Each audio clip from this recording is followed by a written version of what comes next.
Thomas Merlin, um nome sussurrado em tom reverente entre os estudiosos do oculto, era um homem envolto em mistério.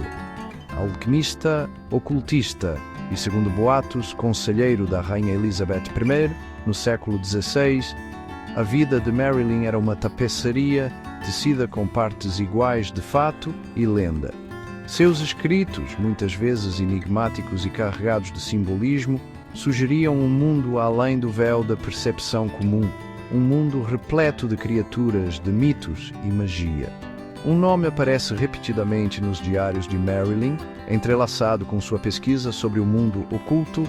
Röder, uma pequena vila isolada aninhada nos Alpes alemães. Röder era, segundo Merlin, um lugar onde o véu entre as realidades se afinava, um nexus de atividade paranormal. Ele documentou estranhas ocorrências em Röder, encontros com seres aparentemente saídos das páginas do folclore e sussurros de uma linhagem oculta, o Homo Lupus. Séculos depois, os escritos de Merlin chegaram às mãos de Edward Harrell, um antropólogo audacioso com uma queda pelo inexplicável. Intrigado pelos relatos de Merlin sobre Röder, Harrell embarcou em uma expedição à remota vila, determinado a descobrir a verdade por trás das lendas. Sua jornada o levou a um tesouro de artefatos, uma coleção tão bizarra e perturbadora que formaria a base do Museu Obscurum, um lugar onde o impossível tomava o centro do palco. O Museu Obscurum, fundado por Harrell no coração de Londres, tornou-se um santuário para o estranho e o inquietante.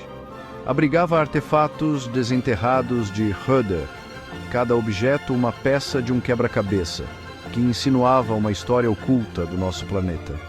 De antigos grimórios repletos de símbolos arcanos a estranhos restos mortais aparentemente presos entre humano e animal, o Obscurum desafiava a compreensão convencional e convidava os visitantes a abraçar o desconhecido. A exposição mais impressionante do museu, no entanto, eram os restos mortais preservados de uma criatura que desafiava qualquer categorização fácil. Possuía uma estrutura esquelética com características humanas e lupinas, um testemunho das lendas que assombravam Röder há séculos. Harrell, baseando-se nas anotações meticulosas de Merlin e em sua própria experiência científica, identificou a criatura como um Homo Lupus, uma espécie até então desconhecida que borrava a linha entre homem e fera. O Obscurum tornou-se um imã para aqueles que ousavam olhar além do véu da realidade aceita. Cientistas, historiadores e mentes curiosas de todas as esferas da vida acorriam aos seus corredores mal iluminados, atraídos pela promessa de vislumbrar um mundo onde mito e realidade se entrelaçavam. O museu era um testemunho do poder duradouro do desconhecido, um farol na escuridão para aqueles que se recusavam a acreditar que o mundo era tão simples quanto parecia. O Homo Lupus, como meticulosamente documentado por Harrell, era uma criatura nascida da lenda, mas fundamentada na realidade científica. Sua estrutura esquelética revelava uma fascinante mistura de traços humanos e lupinos. O crânio, embora mantivesse a forma humana, possuía um focinho alongado e dentes caninos pronunciados, reminiscentes de seus ancestrais lupinos. Os membros, embora proporcionais a um torso humano, exibiam uma curvatura e estrutura articular, indicativas de locomoção quadrúpede. Harrell teorizou que o Homo Lupus representava um ramo dos primeiros hominídeos, um ramo que divergiu do caminho evolutivo que levou ao Homo sapiens.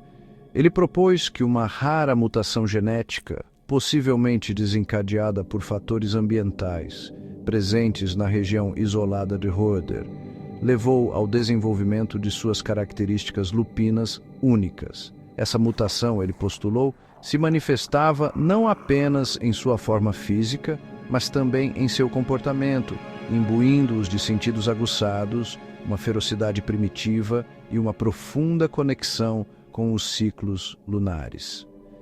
A descoberta do Homo Lupus causou ondas de choque na comunidade científica, desafiando crenças antigas sobre a evolução humana e os limites do mundo natural. Desencadeou um intenso debate e alimentou ainda mais o crescente campo da criptozoologia, o estudo de animais ocultos ou desconhecidos. O Homo lupus tornou-se uma espécie emblemática para os criptozoologistas, um exemplo tangível dos mistérios que ainda espreitavam nas sombras do nosso planeta. A descoberta do Homo lupus teve profundas implicações para o estudo dos criptídeos, aquelas criaturas frequentemente relegadas ao reino do mito e do folclore, tipo o nosso curupira ou a mula sem cabeça. Sugeriu que algumas lendas, mesmo as mais aparentemente absurdas, podem conter um fundo de verdade, um sussurro de algo real e extraordinário, escondido sob camadas de exagero e embelezamento. A existência do Homo lupus deu credibilidade à possibilidade de que outros criptídeos, do pé grande ao chupacabra, podem não ser meras invenções da imaginação, mas sim remanescentes de linhagens antigas, sobreviventes de uma época em que o mundo era um lugar mais selvagem e misterioso. Alimentou a esperança de que em algum lugar, escondido nos cantos inexplorados do nosso planeta, outras criaturas extraordinárias ainda possam vagar, esperando para serem descobertas. O estudo do Homo lupus e de outros criptídeos serve como um lembrete de que nossa compreensão do mundo natural está em constante evolução. Nos obriga a questionar nossas suposições, a abraçar o desconhecido e a reconhecer que ainda há muito a aprender sobre o planeta que chamamos de lar. O Museu Obscurum, com sua coleção de artefatos perturbadores e sua principal atração, o Homo lupus, permanece como um monumento a esse espírito de descoberta, convidando-nos a espiar as sombras e abraçar as maravilhas e talvez os terrores que se escondem lá dentro.